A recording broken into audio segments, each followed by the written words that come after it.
Hello, my friends, it's Danny, and today I wanted to share 6 weight loss tips that help me lose weight in a healthy, sustainable way. Now, these are more natural, holistic tips.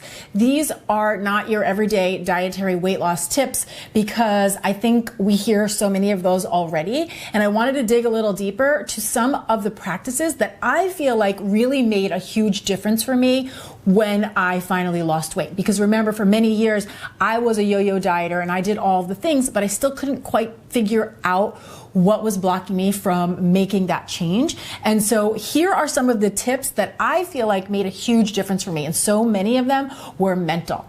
So the first tip is to recognize that weight loss can only do one thing, and that is to have you lose weight. Right? Weight loss has one job, that is to make you weigh less. Weight loss cannot make you happier, more whole, more valuable, more worthy. And I think a lot of times, especially because of the society we live in and all of the pressure that is put on us around our bodies, we think that we cannot be happy, whole, valuable, and worthy in a body that we don't prefer or in a body that we feel is overweight. Right? But when you're coming from a place of I am broken and I need to fix this, you are constantly working against yourself. And even if you do lose the weight from that premise, you will never feel successful because losing weight cannot in and of itself make you any happier or more fulfilled as a person, right? That is emotional work that needs to be done outside of weight loss. And oftentimes weight loss can be a byproduct of doing that emotional work first. We have to remember that the journey informs the destination. So we need to come from a place of love, unconditional love, and showing up for ourselves in a really kind, loving way, exactly where we are, even when we're not where we want to be.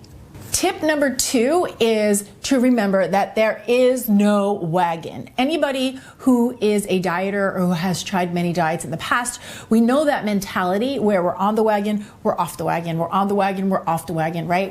We try to make the changes, and the minute we go off the plan or off what we had intended for ourselves, then we tell ourselves we're off the wagon. But the problem with this thought process is, one, it's rooted in perfection and it's very unrealistic because no matter what, if you are going to lose weight over a period of time, it is not a perfect linear path. And what happens is when you tell yourself that the minute you eat the ice cream or the donut or the thing that was not on the plan, that you're now off the wagon, it then encourages more bad behavior. And I use that term loosely, but it's this idea that I've ruined it, it's off the wagon, and so what's the point? And that can send us into a day, 2 days, a week, a month, right, of spiraling in a direction of continuing to eat poorly and not focusing on the goals that we've set for ourselves because we feel like, oh, it's not working anyway, right? So instead of thinking of a wagon, you just want to think this is a continuum. And if I slip up or when I make a decision that's not aligned with my plan, I'm going to look at it and I'm going to learn from it. And I'm going to use this as a part of my journey forward. I'm not going to use it as a reason to stop, and I'm not going to use it as a reason to quit. This is a part of the journey. Nothing has gone wrong.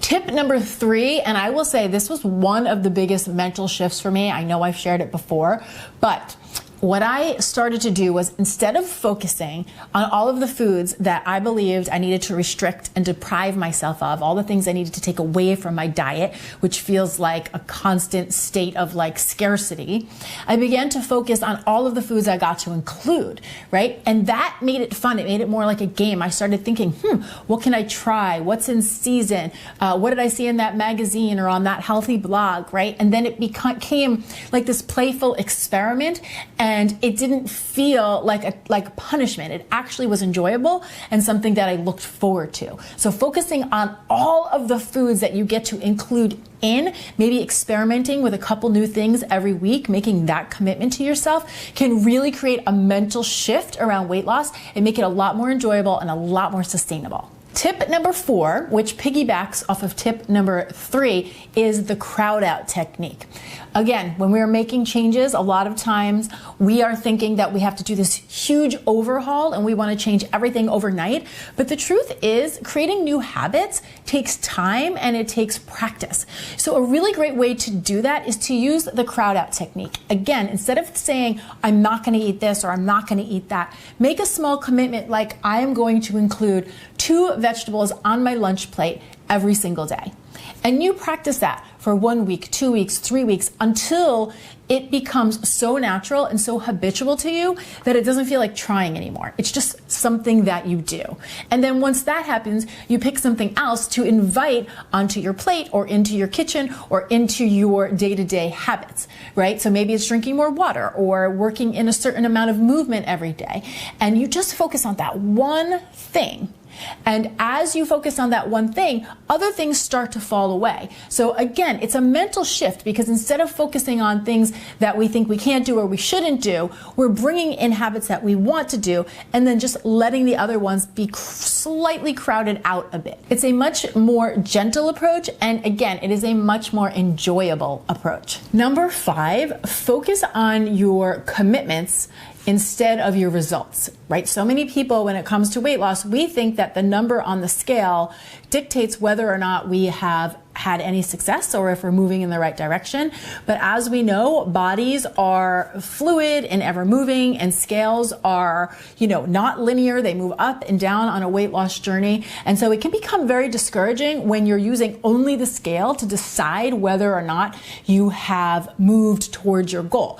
When you make the shift to focusing on your commitments to yourself, that gives you a lot more control over the day-to-day, right? So if your commitment is, hey, I'm going to drink 4 glasses of water today, or hey, I'm going to move my body for 30 minutes today, or I'm going to put 2 servings of vegetable on my lunch plate every day, right? You have something very clear, very specific to focus on. And then you know whether or not you have been successful that day by your ability to honor the commitment that you made to yourself.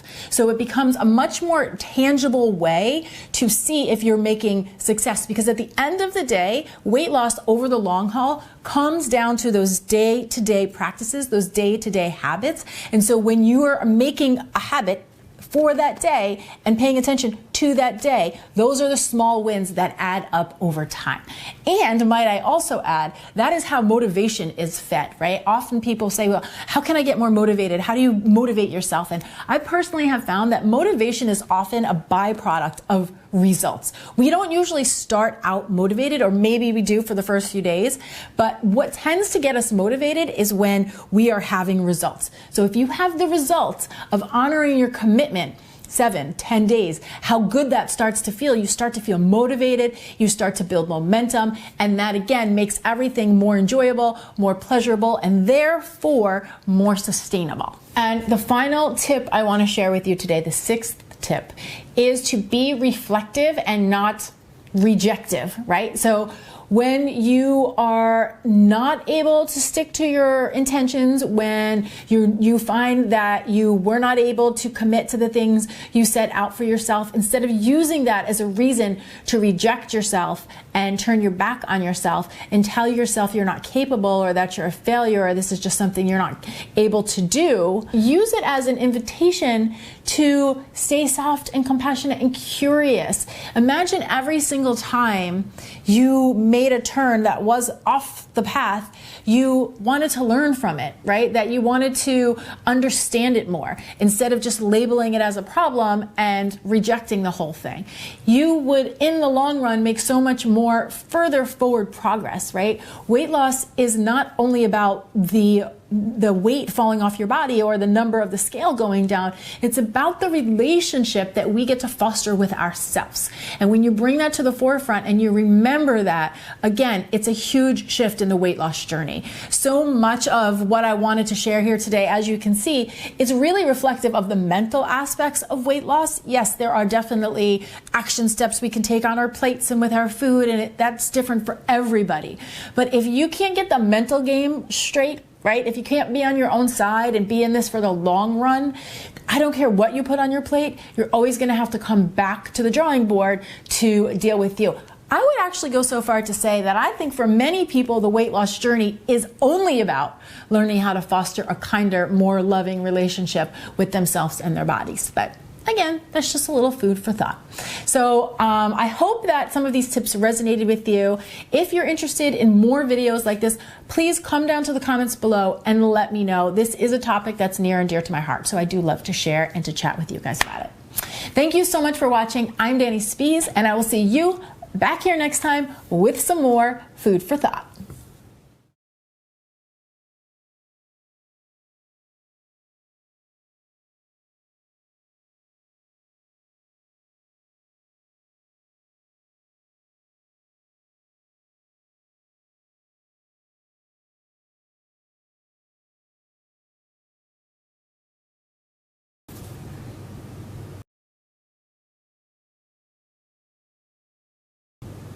Good. And 3, 2.